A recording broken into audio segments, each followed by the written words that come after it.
To life train. ఇప్పుడు బిజినెస్లో భాగంగా మీకు ఒక ఎన్ఎఫ్ఓ గురించి చెప్పబోతున్నాను నేను.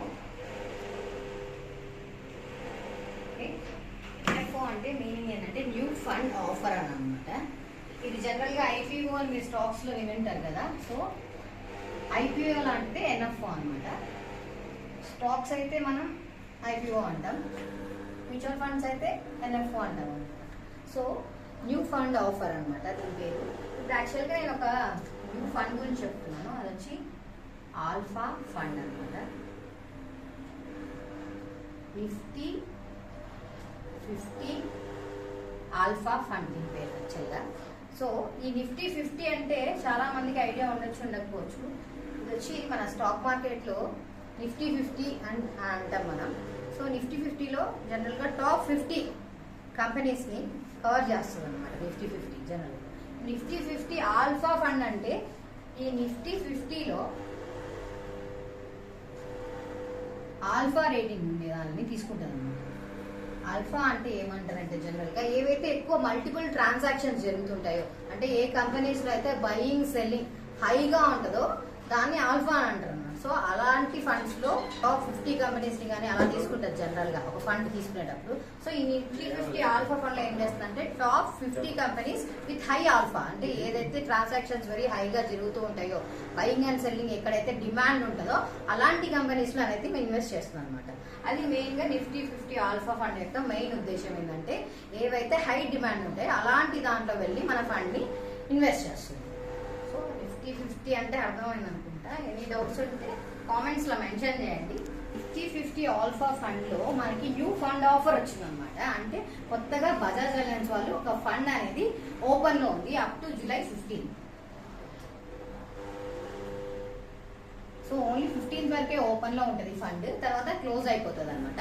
ఇప్పుడు ఎవరైతే ఈ ఫండ్లోకి ఎంటర్ అవుతారో మీ మనీ అనేది నిఫ్టీ 50 ఆల్ఫా ఫండ్ అంటారు కాబట్టి నిఫ్టీ 50లో ఉండే ఆల్ఫా అంటే ఏదైతే హై ట్రాన్సాక్షన్స్ అనేవి ఉంటాయో, ఏదైతే డిమాండ్ ఉంటుందో అలాంటి కంపెనీస్లోకి ఇన్వెస్ట్ చేస్తారనమాట. చేసిన తర్వాత ఇప్పుడు ఈ ఎన్ఎఫ్ఓలో జస్ట్ మనకు ఎన్ఏవి 10 రూపీస్ తోటి స్టార్ట్ అవుతుంది. సో ఎవరైతే ఇప్పుడు ఈ ఫండ్లో ఇన్వెస్ట్ చేస్తారో మీకు 10 రూపీస్ తోటి ఈచ్ ఎన్ఏవి అనేది మీకు వస్తుంది అనమాట. సో మీ మనీ అనేది ఒక న్యూ ఫండ్లో పెట్టినప్పుడు ఎలా ఉంటుందో నేను చెప్తాను. ఒక కాలేజ్ ఉంటుందండి, ఒక ఇంటర్మీడియట్ కాలేజ్ ఉంటుంది, బ్యాచ్లు ఉంటాయి, ఐడియా ఉంటుంది కదా. డిఫరెంట్ బ్యాచ్స్ అనేవి మనకు ఉంటాయి. ఐఐటి బ్యాచ్ అని, నార్మల్ బ్యాచ్ అని. అలా ఐఐటి బ్యాచ్లో ఏం చేస్తారు జనరల్గా ఎవరైతే ఇంటెలిజెంట్ స్టూడెంట్స్ ఉంటారో అందరినీ తీసి ఒక బ్యాచ్ వేసి వాళ్ళకి ఒక స్పెషల్ బ్యాచ్ అని కోచింగ్ ఎట్లా ఇస్తారో వాళ్ళ రిజల్ట్ కూడా వాళ్ళ నుంచి ఏం ఎక్స్పెక్ట్ చేస్తాం మనం. ఆ ఐఐటి అయితే క్రీమీ లేయర్ ఉంటుందో వాళ్ళ నుంచి మనకి ఎక్కువ ర్యాంకులు వస్తాయని ఎక్స్పెక్ట్ చేస్తాం మనం. ఎందుకంటే అక్కడ అందరూ మంచిగా పర్ఫామ్ చేసే వాళ్ళే ఉంటారు. ఈ నిఫ్టీ 50 ఆల్ఫా అనేది కూడా ఒక ఐఐటి ఫండ్ లాంటిది అనుకోండి. అంటే ఒక గ్రూప్స్లో కాకుండా ఒక స్పెషల్ బ్యాచ్, అంటే ఒక స్పెషల్ కంపెనీస్లో మనం ఇన్వెస్ట్ చేస్తాం. అంటే ఏవైతే బాగా పర్ఫామ్ చేస్తాయో అలాంటి కంపెనీస్లో మనం ఇన్వెస్ట్ చేయడం వల్ల దాంట్లో మనకి ఎక్స్పెక్టేషన్ ఎట్లుంటుంది, బాగా హై రిటర్న్ వస్తుందని ఎక్స్పెక్ట్ చేస్తాం కదా. అంతే కదా, ఇంటెలిజెంట్ స్టూడెంట్స్ అన్నప్పుడు ర్యాంక్స్ ఎలా వస్తాయని ఎక్స్పెక్ట్ చేస్తామో ఇక్కడ కూడా మనం మంచి ఫండ్లో పెట్టినప్పుడు, మంచి కంపెనీస్ ఉన్నప్పుడు మనం రిటర్న్స్ అనేవి కూడా అలాగే ఎక్స్పెక్ట్ చేసే ఛాన్స్ ఎక్కువ ఉంటుంది అన్నమాట. సో మనకి దీంట్లో మినిమం 25 to 30% అనేది మనం ఎక్స్పెక్ట్ చేస్తాం అనమాట గ్రోత్ రేట్ అనేది. సపోజ్ ఇప్పుడు ఈ న్యూ ఫండ్లో ఎందుకు ఎంటర్ అవ్వాలని నేను చెప్తాను.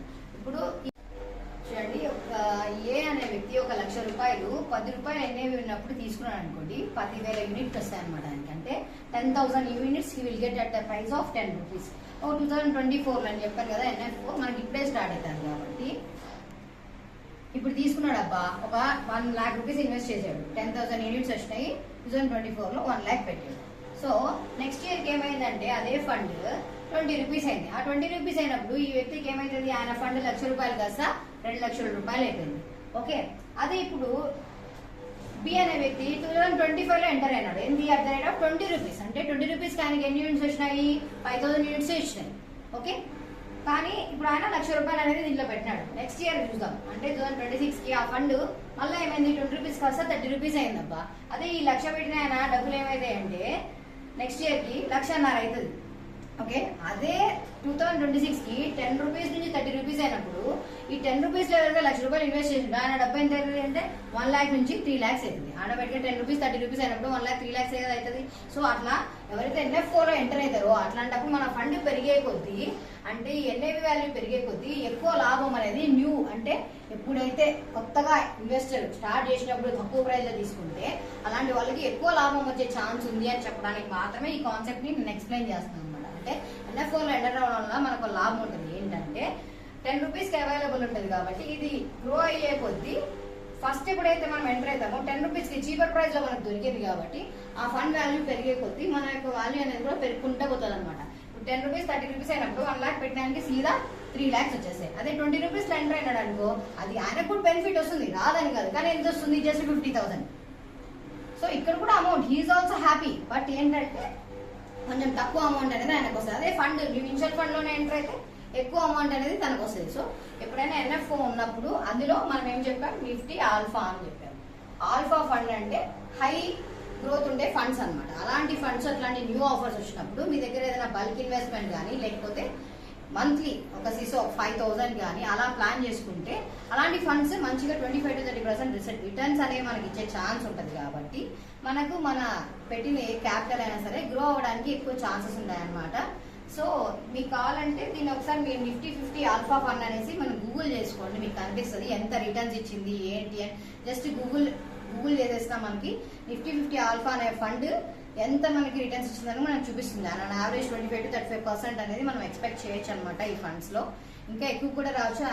మీకు ఆల్రెడీ తెలుసు మన మార్కెట్స్ చాలా హైలో ఉన్నాయి and India is also going to be A emerging market. So అలాంటి మార్కెట్స్ అలాంటి మార్కెట్లో మనం ఉన్నప్పుడు కంపల్సరీ మనం ఇలాంటి ఇన్వెస్ట్మెంట్స్ చేసుకుంటే ఫ్యూచర్లో మన పిల్లలకి మనం ఒక కార్పస్ అనేది క్రియేట్ చేయగలుగుతాం అనమాట. అలా ఒక 5 years ఇన్వెస్ట్ చేసుకొని వదిలేసినా కూడా ఒక బల్క్ అమౌంట్స్ అనేవి మనకు మన పిల్లల భవిష్యత్తు కోసం మనం సేవ్ చేయగలుగుతాం ఫ్రెండ్స్. సో దీంట్లో అయితే మీరు 50,000 డైరెక్ట్ గా 50,000 is the minimum fund to entry అనమాట.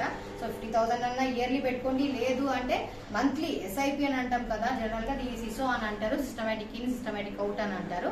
ఇలాంటి దాంట్లో మీరు పెట్టుకోవడం వల్ల ఏమవుతుంది అంటే ఎవ్రీ మంత్ అనేది మీకు NAVs యాడ్ అవుతూ పోతాయి. మార్కెట్ అప్ ఉన్నా డౌన్ ఉన్నా మనకి యావరేజింగ్ చేసుకుంటే వెళ్ళిపోయి మన అమౌంట్ అనేది ఒక సిస్టమేటిక్ లో గ్రో అయ్యే ఛాన్స్ అనేది మనకి ఎక్కువగా అనిపిస్తుంది ఫ్రెండ్స్. సో ఇలాంటి ఫండ్స్ లో పెట్టుకోవడానికి ట్రై చేయండి. అండ్ ఎందుకు బజాజ్ అన్నాను, ఏ దాంట్లో అయినా పెట్టుకోవచ్చు కదా, బజాజ్ లోనే ఎందుకు పెట్టుకోవాలి అంటే ఏ దాంట్లో అయినా పెట్టుకోవచ్చు. బజాజ్ లో అయితే NF4 ఉంది ఇప్పుడు ఓపెన్ లో, కాబట్టి దీని గురించి నేను చెప్తున్నాను. అండ్ మోర్ ఓవర్ మీకు ఇక్కడ అడ్వాంటేజెస్ ఏమి అని అంటే దీంట్లో పెట్టుకోవడం వల్ల మనకు క్యాపిటల్ గెయిన్స్ అనేవి ఉండవు ఫ్రెండ్స్. త్రూ ఇన్సూరెన్స్ ద్వారా పెట్టుకోవడం వల్ల మనకు ట్యాక్స్ ఎగ్జంప్షన్స్ వస్తాయి. సో మీ అమౌంట్ ఏదైతే మీరు తీసుకుంటారో జనరల్ గా 1 lakh అబోవ్ ఏదైనా మనం తీసుకుంటే ఫ్లాట్ 15% క్యాపిటల్ గెయిన్ అనేది మనం పే చేయాల్సి ఉంటుంది.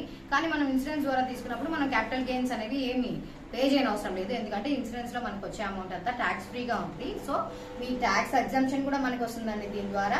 సో మళ్ళీ మీకు ఇంకా అడ్వాంటేజ్ ఏముంటుంది అంటే దీనిలో రిస్క్ కవరేజ్ వస్తుంది. డైరెక్ట్ మీరు మ్యూచువల్ ఫండ్ లో పెట్టారనుకోండి, మీ NAV ఎంతైతే ఉంటాయో ఆ రోజుకి ఆ NAV మాత్రమే మీకు ఏదైనా రిస్క్ జరిగితే మీ నామినీకి కానీ మీకు ఎవరైనా విత్డ్రా చేసుకోవడానికి కానీ అవకాశం ఉంటుంది. కానీ మనం ఇలా ఒక యూనిట్ ప్లాన్స్ లో పెట్టినందువల్ల మనకి ఏమొస్తుందంటే యూనిట్ ప్లాన్స్ లో మనం మ్యూచువల్ ఫండ్స్ లో ఇన్వెస్ట్ చేస్తే ఏమవుతుందంటే మనకు వచ్చి ట్యాక్స్ ఎగ్జంప్షన్ వస్తుంది. అపార్ట్ ఫ్రమ్ దట్ మీకు ఏదైనా రిస్క్ జరిగితే 7 times కానీ 10 times కానీ మనకు కవరేజ్ వస్తుంది. అంటే మీరు సడన్ గా ఒక 1 or 2 years ఏమైనా కట్టిన తర్వాత మీకు ఏమైనా అయిందనుకోండి, మీరు ఎంతైతే పే చేసి ఉంటారో దానికి ఒక 7 times నుంచి 10 times వరకు రిస్క్ కవరేజ్ అనేది మనకు దీంట్లో అవైలబుల్ ఉంటుంది అనమాట.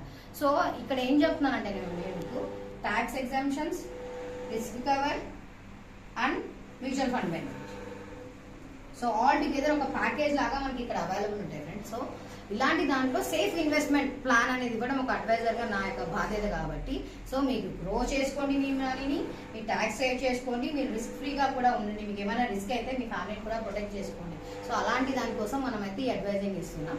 సో ఇంట్రెస్ట్ ఉన్న వాళ్ళు please do message or call to the following number friends. Okay, thank you.